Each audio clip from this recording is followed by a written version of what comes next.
Bonjour et bienvenue dans ce nouveau chapitre du guide Blueness, le guide de l'alimentation idéale. Aujourd'hui, nous allons nous intéresser à la question cruciale des fruits. C'est une question sensible, car les fruits sont une famille d'aliments plus ou moins riches en sucre, via le fructose, tandis que certains fruits ont des propriétés nutritives, pour le coup, plus proches des légumes que des fruits sucrés. De par leur hétérogénéité, on a tendance à confondre fruits et légumes et à abuser de certains fruits au détriment d'autres qui nous seraient peut-être plus bénéfiques. Par conséquent, si la maxime selon laquelle il faudrait manger 5 fruits et légumes par jour est dans un premier temps une bonne manière d'amener le grand public vers des aliments plus naturels, on se retrouve vite tenté de consommer au moins 4 fruits très sucrés chaque jour et éventuellement un pseudo-légume, avec ce que cela peut entraîner comme conséquence sur l'organisme et sur la santé. Par ailleurs, étant donné que le fruit est un aliment de la nature, il est de facto généralement considéré comme étant bon pour la santé. Mais cette assertion est-elle justifiée? Les fruits sont-ils vraiment bons pour nous? Si on observe la santé des Américains entre 1920 et 1970, on constate qu'ils ont subi lors de cette période la pire épidémie de maladies cardiovasculaires. On se souvient également, dans le chapitre qui était dédié à la chasse au gras, que cette explosion des crises cardiaques était corrélée à une augmentation de la consommation de sucre. Et si on se penche sur le régime alimentaire des Américains au cours du XXe siècle, on remarque qu'ils furent de grands mangeurs de fruits et beaucoup moins de légumes. Il s'agissait notamment de fruits tropicaux comme les bananes, les agrumes et l'ananas, c'est-à-dire des fruits de pays où, en fait, il fait toujours bon. Donc des fruits d'été très riches en sucre, et notamment en fructose, un type de sucre que nous allons dépeindre dans ce chapitre. Il y aurait donc corrélation entre l'augmentation des maladies métaboliques en Amérique, et plus globalement en Occident, et encore plus globalement dans les pays développés, et l'augmentation de la consommation de fruits, et plus globalement de produits sucrés et céréaliers. Certes, il y a évidemment d'autres facteurs qui ont forcément dû rentrer en compte, et le lien de cause à effet n'est pas établi. Mais depuis, la science a montré que les fruits, en fonction de leur forme, de leur mode de consommation, du profil de l'individu qui les consomme et de la quantité qui est consommée, ne sont pas forcément bons dans tous les cas de figure pour la santé humaine. Il se pourrait même que leur consommation au-delà d'un certain seuil, à une certaine fréquence, et en fonction des fruits choisis, puisse s'avérer toxique pour l'organisme. Comme très souvent en nutrition, le diable se cache dans les détails. Et nous allons ici dédier un podcast entier du guide Blueness à l'épineuse question des fruits, afin de répondre à la question de savoir s'ils sont une bénédiction ou une malédiction pour la santé, la longévité et le maintien d'un poids de forme. Et tout cela dans le contexte d'une diète méditerranéenne normalement riche en fruits et en légumes. Alors on le sait depuis le contenu dédié aux légumes phares de l'alimentation méditerranéenne que certains végétaux considérés comme des légumes sur le plan culinaire sont en réalité des fruits. On les classe alors dans la rubrique des légumes-fruits, comme par exemple les tomates, les avocats, les olives ou encore les aubergines. La raison pour laquelle ces aliments sont considérés comme des fruits sur le plan botanique, c'est qu'ils contiennent en eux les graines de la plante.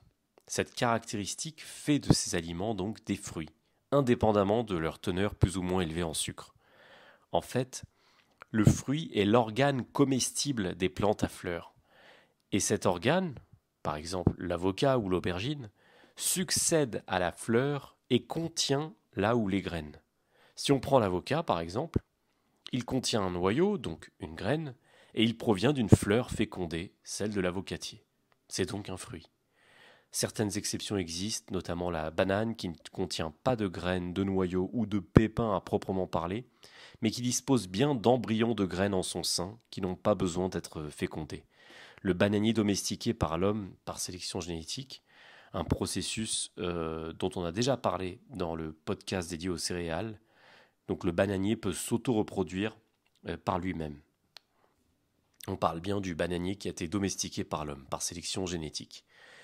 Alors comme cette définition des fruits est purement botanique, on aura tendance ici à préciser quand on parle de fruits globalement sucrés, comme les bananes, les fraises ou les oranges, ou de légumes fruits, comme par exemple la tomate, l'aubergine ou la courgette, beaucoup moins riches en sucre simple, comme nous l'avions déjà expliqué en détail dans le grand contenu dédié aux légumes en diète méditerranéenne. Enfin, une catégorie un peu à part de fruits riches en lipides concerne une minorité de fruits comme les olives ou la noix de coco par exemple, et nous avions également déjà traité ce type d'aliments dans ce guide. La question ici c'est de savoir si les fruits sucrés, plus ou moins riches en sucre en tout cas, sont bons pour la santé, et dans quelle quantité, et de savoir ce qu'en dit la diète méditerranéenne à ce sujet. L'observation du régime dit méditerranéen sur les populations ayant brillé par leur longévité en bonne santé a permis de constater que les habitants de ces régions consommaient régulièrement des fruits et des légumes de bonne qualité, bio et cultivés dans des conditions optimales.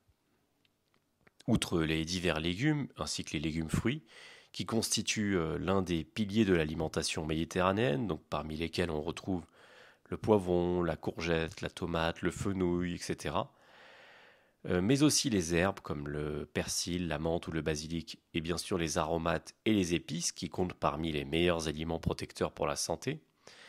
Nous avons donc les fruits. La question c'est de savoir quelle quantité et quelle priorité accorder aux fruits par rapport aux légumes.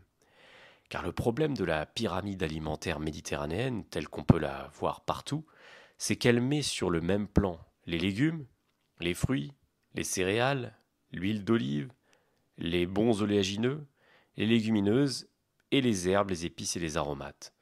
Et cela devant l'apport protéique qui pourrait provenir des poissons, des fruits de mer, de la viande de qualité, des œufs ou des produits laitiers. Aux grandes dames d'ailleurs des partisans de la diète paléo ou de la diète cétogène à tendance carnivore. Si cette pyramide alimentaire a le mérite de remettre l'accent sur des aliments sains et malheureusement boudés, oubliés et trop peu consommés dans l'alimentation moderne, que ce soit par paresse de les cuisiner ou tout simplement par ignorance ou simple indifférence, elle a à son passif, cette pyramide alimentaire, le fait de considérer certains aliments, comme les fruits ou les céréales, comme devant être à la base de chaque repas, sans qu'on en sache plus sur la quantité et surtout sur la répartition de ces aliments. Tout cela pose plusieurs questions, parmi lesquelles est-ce que les fruits ou les céréales doivent majoritairement être à la base des repas, ou est-ce qu'ils peuvent être interchangeables avec d'autres types d'aliments, eux aussi riches en glucides comme les légumineuses, souvent moins énergétiques, ou même avec des légumes dépourvus de glucides nets, comme les brocolis, les choux ou la salade. Et quand le régime crétois parle de céréales ou de légumineuses comme étant à la base de chaque repas, parle-t-on d'une base comme étant un prérequis qualitatif, c'est-à-dire une présence plus ou moins indispensable à chaque repas, mais possiblement en toute petite quantité si on le souhaite, ou est-ce que l'on suggère qu'ils doivent être quantitativement dominants dans l'assiette et dans l'alimentation ? En fonction des réponses à ces questions, les conséquences ne seront pas exactement les mêmes sur le plan métabolique. D'aucuns défenseurs de la diète carnivore, cétogène ou même plus généralement équilibrée à la méditerranéenne soutiendront l'idée selon laquelle les fruits et les céréales, surtout les fruits et les céréales tels qu'on les a actuellement en supermarché, et qui s'éloignent de plus en plus de leurs ancêtres par le traitement de l'homme, donc ces fruits et ces céréales ne devraient pas être à la base de chaque repas, selon donc la plupart des défenseurs des diètes carnivores ou cétogènes. Sinon au moins, surtout pas en termes d'apport calorique. Par ailleurs, certains défendent l'idée d'un apport équilibré entre les trois macronutriments, et d'autres considèrent qu'il vaut mieux choisir son allié préféré en termes d'apport énergétique, donc soit via les glucides, soit via les lipides, en abaissant l'un ou l'autre par compensation. Quelle que soit la formule choisie, la pyramide alimentaire méditerranéenne ne répond pas avec précision à ces questions. Elle défend juste l'idée générale selon laquelle les légumineuses, les céréales, les fruits et les légumes, en d'autres termes à peu près tous les végétaux, doivent constituer la base de chaque repas, sans qu'on sache quelle priorité accorder à chacune de ces familles d'aliments, et en les considérant tous comme étant interchangeables, ce qui n'est pas aussi simple. Il ne s'agit pas de blâmer cette pyramide alimentaire méditerranéenne, car comme nous l'avons précisé avant, elle a au moins le mérite de remettre des aliments globalement sains sur le devant de la scène, au détriment des snacks sucrés, salés, bourrés de mauvaise graisse ou encore des apports protéinés parfois trop importants au regard de l'activité physique des individus et qui plus est provenant de viande de mauvaise qualité. Il s'agit plutôt de préciser, selon les informations disponibles en l'état, ce que pourrait être une alimentation méditerranéenne optimale, moderne et adaptée au monde d'aujourd'hui, à travers donc une consommation adaptée de fruits. Et la question des fruits, et dans une plus grosse mesure la question des céréales, fait partie de cette problématique assez complexe. Dans les faits, les fruits consommés en diète méditerranéenne sont généralement le raisin, les figues, les pêches, les fraises, le melon, les pommes, les poires, etc. Jusqu'ici, rien de nouveau en ce qui concerne l'intérêt de consommer ce type de fruits, pour ce qu'ils peuvent apporter en termes de micronutriments protecteurs. Donc les vitamines, les minéraux, les polyphénols, les antioxydants, ils apportent également des fibres et du sucre en quantité finalement modérée par rapport à un plaisir sucré qui pourrait provenir d'un aliment transformé, beaucoup plus riche en calories, et d'ailleurs souvent en graisse de façon simultanée, que cette friandise soit d'ailleurs artisanale ou industrielle. En termes de plaisir gustatif, les fruits apportent non seulement des micronutriments pour l'organisme, mais ils apportent également de l'eau, pour peu qu'ils soient consommés frais et pas secs, ce qui dilue ainsi le rapport énergétique, et ça c'est une bonne chose. Maintenant la question c'est de savoir à quelle fréquence les consommer et dans quelle quantité. Pour répondre à ces questions, on va devoir comprendre comment les fruits sont métabolisés par l'organisme.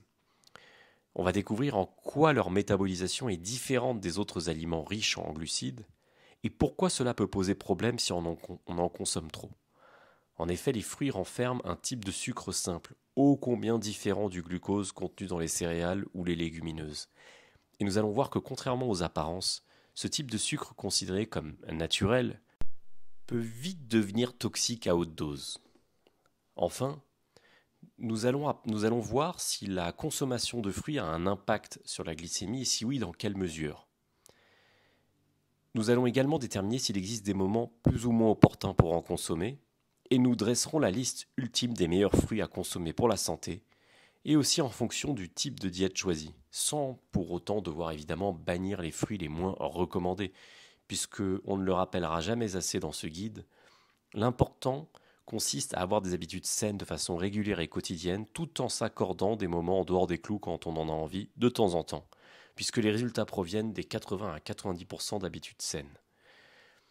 Donc qu'est-ce qu'on va apprendre dans la partie premium consacrée aux membres Blueness ? Tout d'abord, quel type de sucre est contenu dans les fruits ? Quelle est la différence entre ce sucre, donc le fructose qui est contenu dans les fruits, et le glucose ? Les fruits ont-ils un impact sur la glycémie, l'insuline, et est-ce qu'ils peuvent entraîner une résistance à l'insuline, et donc un problème de surpoids ? Quels problèmes de santé peuvent être induits par une consommation importante de fruits ? Est-ce que le fructose extrait des fruits est utilisé comme sucrant par l'industrie agroalimentaire a un impact sur la santé et si oui, lequel ? Enfin, quels fruits privilégier en diète low carb et méditerranéenne ? Quels fruits évidemment en diète cétogène ? Est-ce que globalement ils sont bons pour la santé ? À quelle fréquence ? Dans quelle quantité ? Comme d'habitude dans ce guide, nous définirons les choses clairement, non pas par simple souci de pédagogie, mais parce qu'en comprenant les choses, en comprenant le sens des mots, on apprend à manier les concepts. Pour avoir accès à l'intégralité de ce contenu premium, je vous donne rendez-vous directement dans la zone membre du site www.blueness.com. À très vite.